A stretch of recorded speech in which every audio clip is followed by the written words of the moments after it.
What's up, everybody? I'm John Middlekauff. You know what I need you to do. Subscribe to our YouTube channel. We got content for days reacting to every NFL game all the time, every single day. Subscribe, like the videos. Let's go. What is going on, everybody? How are we doing? You never know what's going to happen in the NFL. It could be the middle of May, and you could be asleep on a Saturday morning. You could be out doing whatever, and all of a sudden, Derek Carr retires. I don't want to say completely out of left field because this situation with him had gotten, I would say, a little bizarre. Him and the Saints, a shoulder injury. Clearly, there was some, I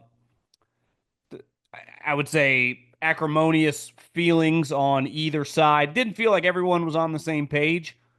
But if I would have told you that the guy would retire, at 34, 35 years old in the offseason, I don't think any of us had that on the bingo card. So I do want to dive into Derek, some big picture stuff with just his career and just my own personal background with him as a guy and as a player.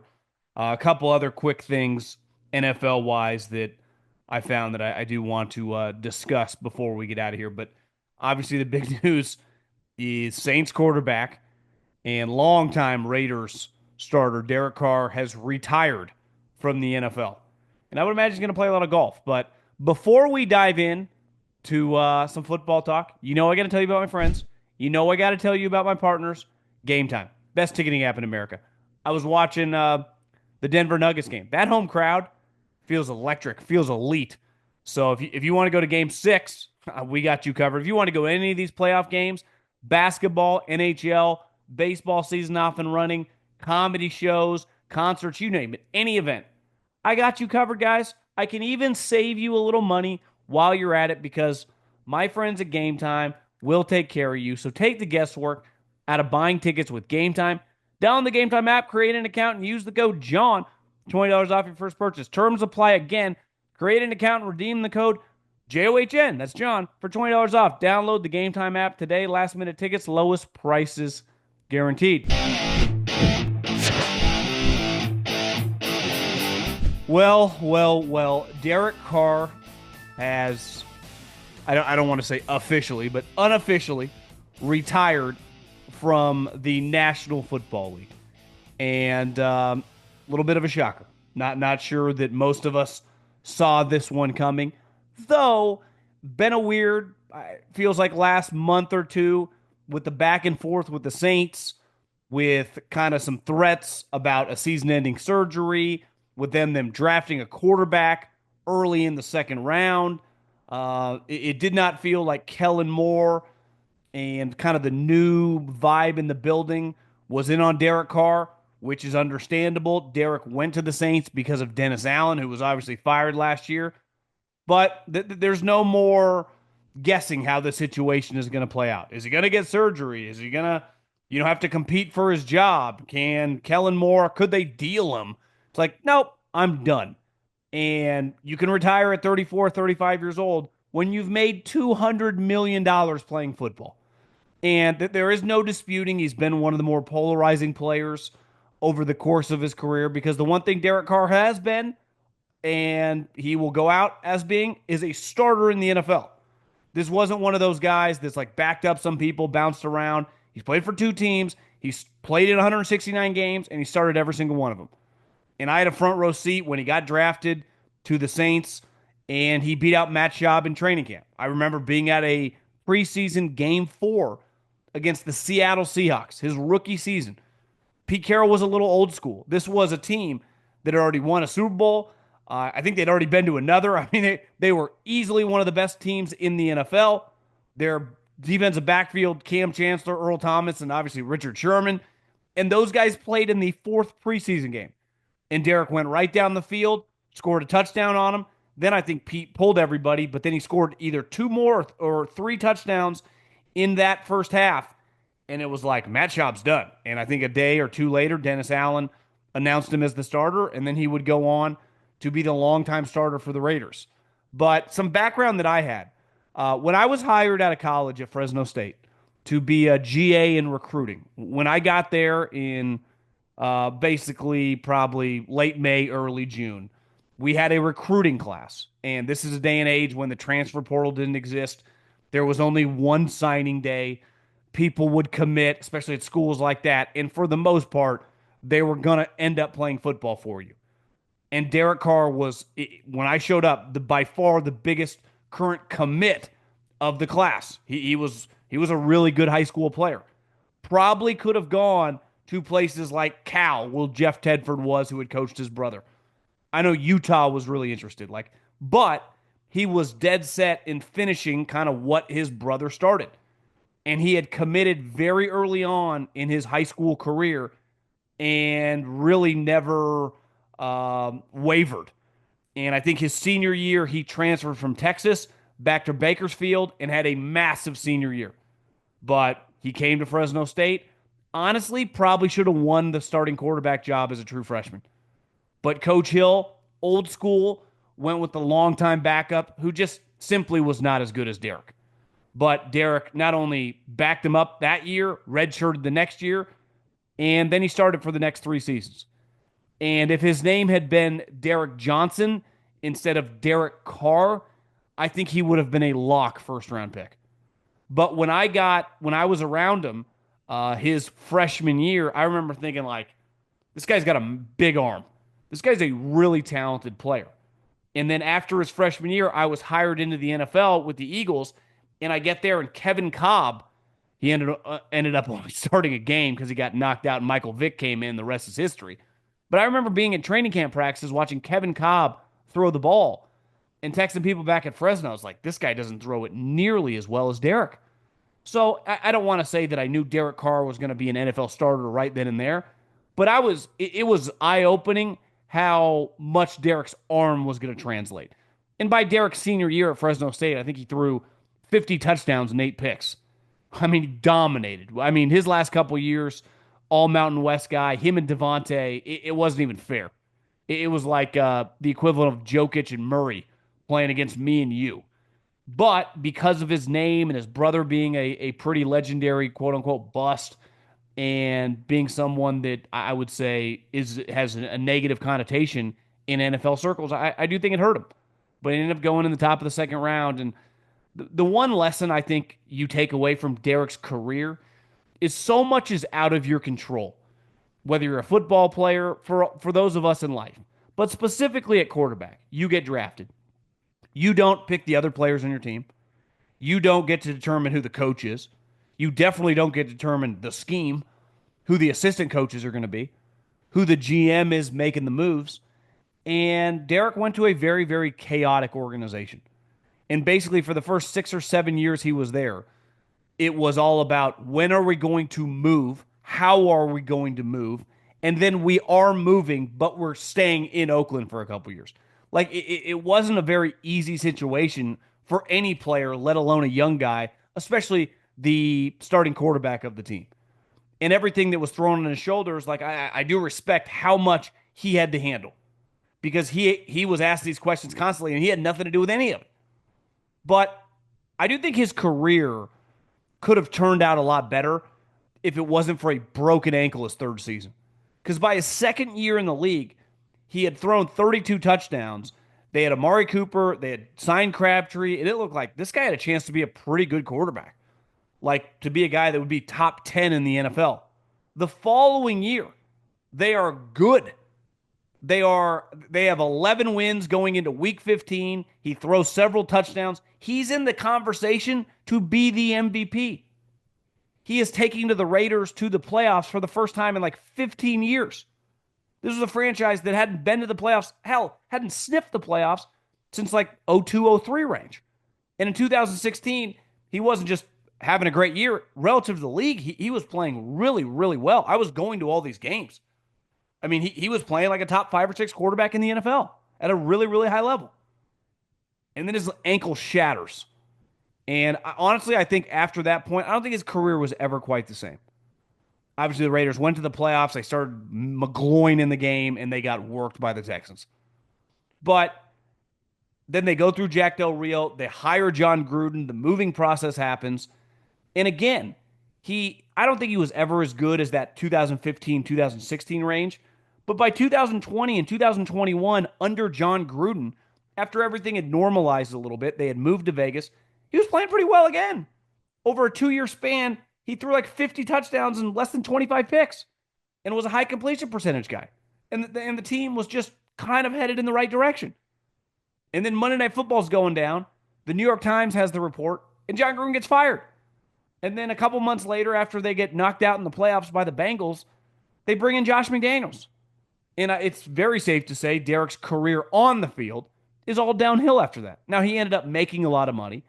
And I do think he's kind of the poster child for the modern era of pro sports and the amount of money that's being given out in specifically the NFL for any decent player. Like, obviously, if you're a star, you were making a lot of money in the 80s and the 90s and every generation, right? It's all relative, but even now, like Justin Jefferson, what Micah Parsons is going to end up getting, all these guys, the top guys are making money. But the top guys, when I was a kid, were making the most money. But when you get a guy like Derek, who's never won a playoff game, who's only been to the playoffs twice, and one of them he couldn't attend because he had a shattered ankle. So the one playoff game he did start, he lost, and didn't end great against the Bengals because he clocked the ball on first down in the red zone late in the game. So he basically gave away one of their 4 plays, which wasn't ideal. But someone had slid in my DMs and asked me, John, do you think Derek is pulling a Sean Payton, doing a retire to kind of pivot? And, it kind of crossed my mind. The more and more I let the reaction of what happened really seep in. And then I read about some of the stuff that happened. They're going to allow him to keep the $10 million roster bonus that he got for being on the team after free agency started. But he gave up the opportunity for the $30 million guaranteed this fall by retiring. Basically, like, we're good. And I don't think you would do that because if this was really a double middle finger move to try to set a situation where in a year he could get out, why wouldn't he have just got his shoulder surgery this year? They would have been on the hook to pay him between the bonus and the salary $40 million. And then, of course, they would have cut him next year, and he would have been, in theory, healthy and a free agent to sign wherever he wanted to play. So I do believe him. And then I saw his wife had a post. I think he's retired. I think he's just done. And I think when you've been in a situation when you played for the Raiders as long as he did, and then you go to the Saints, and listen, some of it's his fault. Like, he had moments in big games where he did not play well. I'm not trying to act like he's a better player than he gets credit for, because I think the last 4 or 5 years he's been pretty average. But he also represents, like I said, a guy that made over $200 million. So it's much easier to call it quits when you go, listen, I'm 34, 35. I got a big family. I guess they just moved to Fresno. Like, I'm done. I'm out. He made a lot of money. I mean, there can't be. I know a lot of people in the Fresno area, and while they do have some wealthy individuals, they're all business owners. There is not many people in the state of California outside of the San Francisco and LA area, so especially the Valley from Sacramento to Bakersfield, who have made over $200 million that never owned anything. He's just a W-2 employee for the Raiders and the Saints. So Derek banked a lot of cash in the league, and a lot of people would say not playing that well. And I would say I do think he made a decision going to the Saints a couple years ago because of Dennis Allen and their previous relationship. Like, I don't know if that's a great move. Obviously, Dennis Allen's not a very good head coach, and I think we do have to question the Saints. Minus, like, was Sean Payton the brains behind everything? And we're going to see with Kellen Moore if it was all Sean Payton, if this organization is, has the ability to kind of overcome stuff. And I saw Kellen Moore said that we'll just have he's in an easy spot now. He's quarterback competition. Jake Hayner, Spencer Rattler, and Tyler Shuck. But I think Derek Carr's retirement, I don't think it symbolizes anything. Like, could this be a new trend of guys retiring early? No. Now, is he going to get shoulder surgery? Is his injury legitimate? Because the Saints had a press release. Clearly, I don't think they're all on the same page about this injury. In a weird way, for a guy that you look at his wiki, played in a lot of games, does feel like recently he's had a lot of injuries, from shoulder injuries to concussions. It just feels like over the last, especially in the 2020s, there have been a lot of Sundays where if you have, a Raider game or a Saints game on, Derek is on the ground laying there. And maybe he was just tired of the pounding he took and said, I've made enough money and I'm out. But I do think his career could have gone, like if you played it over 10 times, I do think there are a couple scenarios where it goes way better. And he goes to a stable organization. I think he always would have been a very polarizing player, like a Dak, like a Cousins. But look at Dak. For a lot of his career, like we can nitpick Jerry and say he does some crazy shit. True. But like they've won a lot. They had 3 straight years where they won 12 games. I do think early on in Derek's career, had he not been with the Raiders, had he been with a team that kind of knew what they were doing, he could have been a guy that was constantly going to the playoffs. I mean, like Andy Dalton. Doesn't mean he would have won in the playoffs, but I think Andy Dalton went to the playoffs 6 straight years starting quarterback. So a lot of times, as a guy like that, Dak, Andy Dalton, Jimmy Garoppolo, like you're not going to go to a bad team and have success. It's going to be very, very difficult unless you're playing out of your mind. But if you're going to play to what your ability is, which relative to the rest of the quarterbacks is somewhere in the middle, you are going to need high level coaching, high level talent, ideally a good defense. And that was the other thing with the Raiders. Like their defenses were a joke.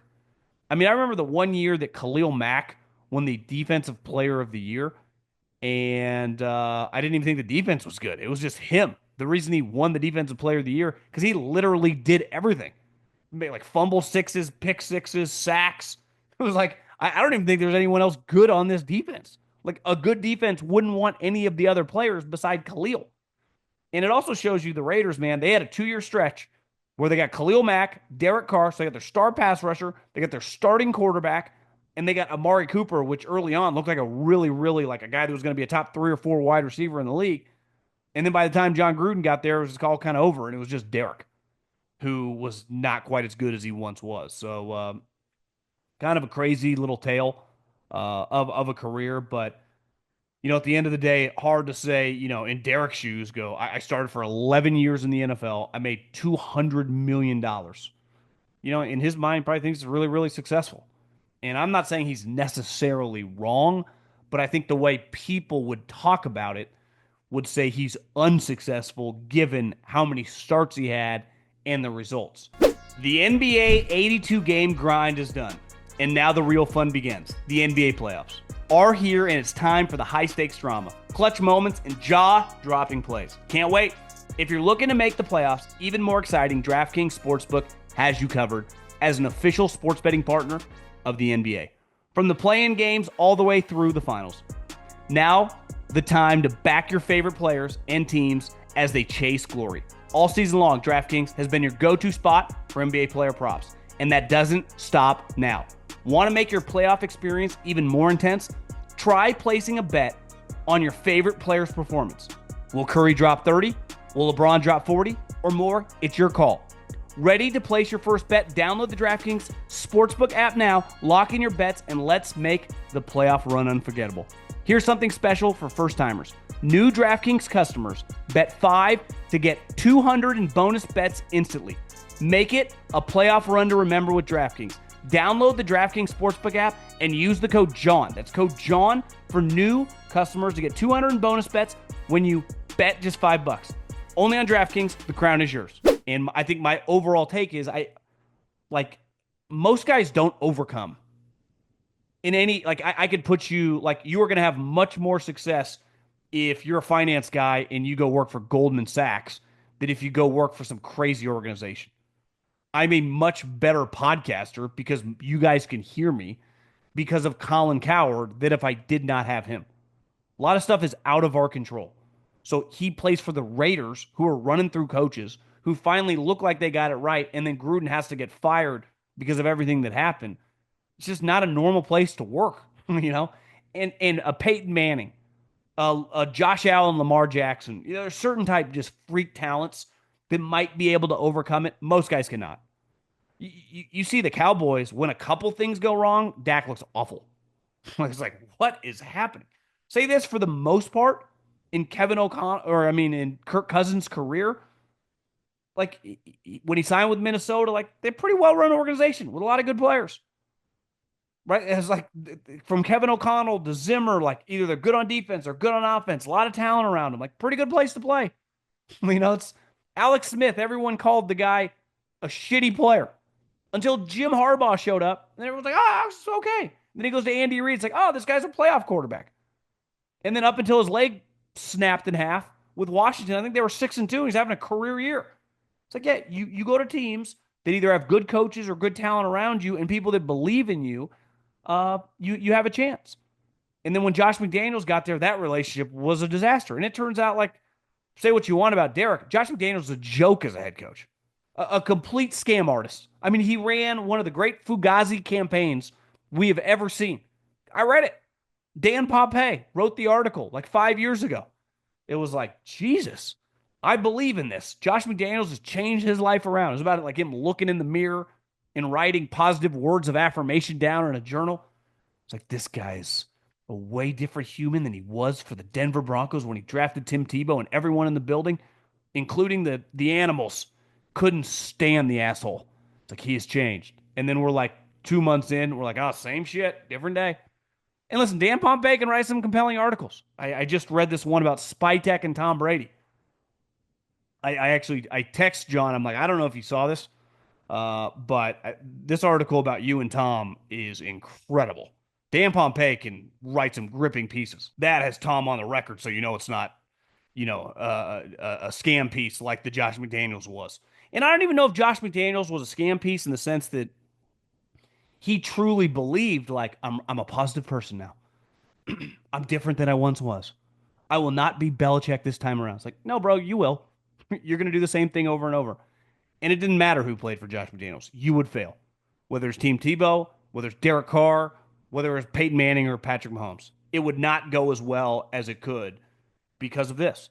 We say it all the time with Brock Purdy. Like, he's an incredible story and an easy guy to root for, even though he's obviously a polarizing individual in the world of people that talk about football. But, like, what he has accomplished being the last pick in the draft and how well he's played is fucking awesome. But he benefits greatly from going to Kyle Shanahan. If I gave Brock Purdy to some of these other teams, it probably would not look that, and he'd be the first guy to tell you. And I would have told Derek if he would advise me, should I go to the New Orleans Saints with Dennis Allen? Like, I don't know if that's a great idea, man. This might be your one last shot of getting an opportunity to be a long-term starter and getting some money. And obviously money talks, shit walks, and they gave him 70, $80 million guaranteed. And he said yes. And now a couple years later, he's retired.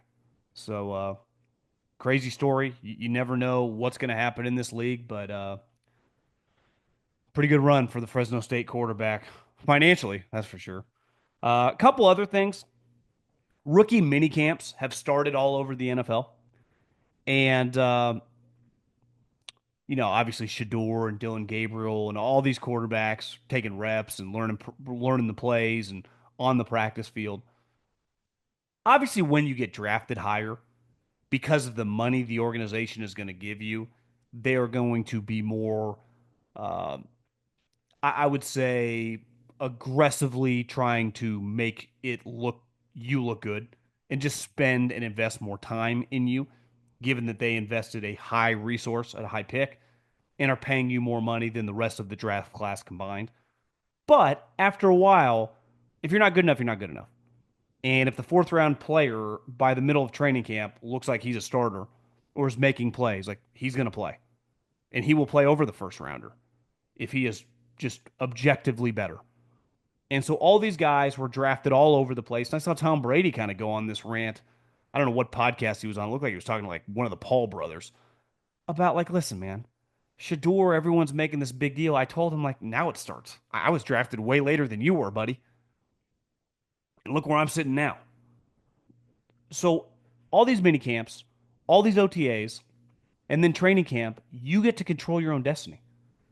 Like some guys have more money in their bank account, but just because I was drafted 14th or 37th, that doesn't guarantee me anything. Doesn't guarantee that I'm going to be a good player. Doesn't guarantee me that I'm going to be a starter. It doesn't guarantee that I'm going to be on the team in 3 or 4 years. I mean, think how many quarterbacks we've seen over the last several years drafted really high who are now on other teams. It was the big deal with like one thing that I was told by scouting buddies. The thing with Shedeur is obviously his interviews went weird with the bad teams, and I can't speak to those. I don't know anyone on those teams. I wish I did, but I don't know anyone on the Giants, so I can't. I've heard just what you've heard about those situations. I do know a lot of people on teams that are deep in the playoffs, and all those teams are viewed as teams that have quarterbacks. So he wouldn't talk to any of them. Well, those teams interview everybody. Like, you don't think the Kansas City Chiefs interview guys that they aren't going to draft? Because in 3 or 4 years, they might trade for that player. They might acquire that player in waivers when he gets cut. That guy might be on his team, on the Ravens, on the Bills, on the Eagles, on the Lions. And when you just don't talk to those teams, like they don't get to know you. Yeah, they're probably not going to draft you, but that doesn't mean that they probably won't, I don't know, sign you, trade for you, or acquire you in the future. This is the NFL. Guys move teams all the time. And that's because I'm on a team as a high pick, and then a couple years later, I'm not playing. Well, why is that? Because some dude in the later rounds, maybe even an undrafted free agent, is in my spot. And it's the best part about the NFL. And it starts now, not that you're able to glean that much from a time when they're in shorts and a t shirt and a helmet, but this is a great time if you're a young guy to learn that fucking playbook. Because when the pads do come on and it really separates the men from the boys, and listen, hitting in practice is it's not like it was, I'm sure, 20, 30, 40 years ago, but like the games are, and you get all the preseason reps, and you are judged incredibly, like with a fine tooth comb and a microscope during that period of time in those plays. And not even just by your team, the entire league is evaluating you. So there's just a lot on the line starting now. And listen, there are a lot of guys on the team that are third, fourth, fifth year guys that their spot's not even in jeopardy. I mean, it's the ultimate meritocracy, dog eat dog world. Like, if you do not get it done, you will get replaced. There are guys right now who are going to roll into OTAs that have been the starter the last couple years at guard, at linebacker, at slot receiver, at safety, and are just looking at their wife or their girlfriend or maybe hanging out with their mom today on Mother's Day and just like, I'm the starter. I'm the starting guard for Team X. Smiling. I'm making seven figs. I In 3 or 4 months, that guy will not be the starter anymore. Why? He will have been beat out by someone else. Could be a returning practice squad guy, could be a fifth round pick, could be someone that he has never even met yet. That's football. And really, it starts now. These next month plus are much more mental than physical, but that mental carries right into training camp, where then it becomes this combination of mentally and physically taxing.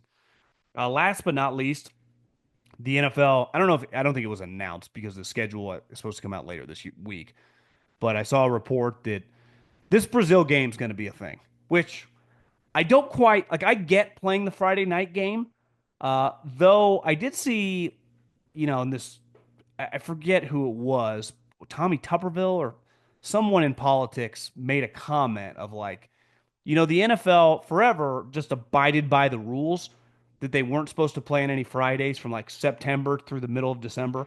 They have clearly not given a what lately, and they aren't following any rules. But this Friday, week one, like they've been playing it, and they're clearly doing it again, and it's going to be Chargers Chiefs, which is an awesome, basically second night of the year game.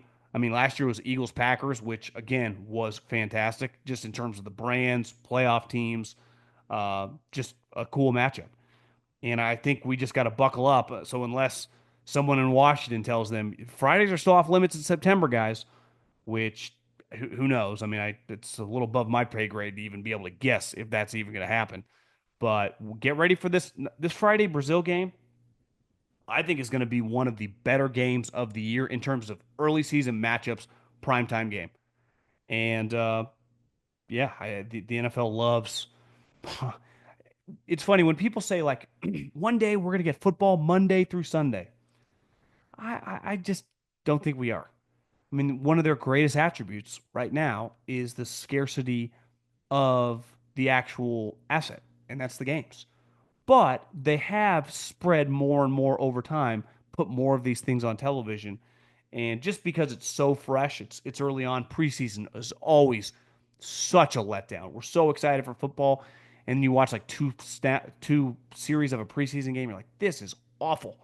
So I'm not going to complain, and excited to watch Harbaugh and Andy go at it on international soil